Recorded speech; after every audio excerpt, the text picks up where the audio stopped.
Asibonge. Baba silapha phambi kwakho sizwe indlala singaboni. Siyona nsuku zonke. Cela baba usigeze insipho yakhe engcwele yasezulwini. Sithethele wonke amacala esinawo. Senze sifanele ukubizwa ngabantwana bakho. Bese usifundise ukukholwa. Uthi lapho siphuma endleleni yakho sikhalime sibuyisele. Senze singalingi into zomhlaba eziphilayo.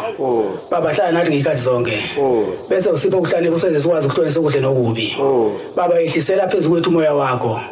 Usenze sibe munye njengebumba lasimende. Senze sihloniphane senze sithandane. Bese usipha amandla ukunqoba usathane. Sichithele izitha zomNazaretha. Khulisa ebugcwala umhlaba. Phinde usiqedele uphofu emzini yethu. Senze singedingi singesweli. Bese ukhumbula bonke abalusizi. Khumbule le intombi zentethelelo. Feze amaphupho abo. Nalabo abafuna ukuvusa imizi yoyise bapha amandla abalobole baganwe. Nalabo umakoti abangabathola abantwana emzini bamukelise. Nabafuna imisebenzi bayithole. Nalabo abahoba ngemfuyo yenza imfuyo yabo izalane yande. Nabalimi yenza izifundo sabo siphindaphindeke.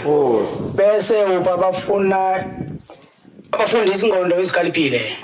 Kubenze bakhumbule konke abafundile baphumelele ezifundweni zabo. Nabasembonini amatekisi benze umsebenzi wabo bawuphathe ngokuhloniphana nangokukholwa. Konke sicela sicela bale mfowethu uShembe manje naphathi amen. Amen.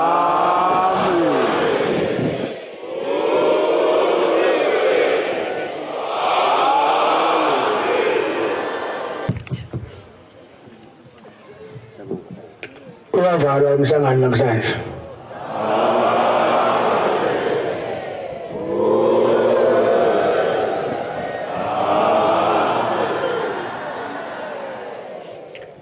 Kita abantu bonke kusasa.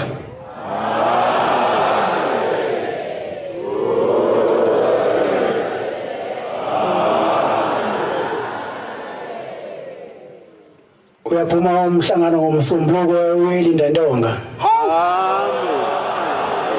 Ashama sapa. Ashufudawa. Sasa kila kamsibe tawela. No, uyakhetha. Ngiyanicela ukukhokho uBhombela nasemakhosini wonke asekhulini bamaNazaretha ukuthi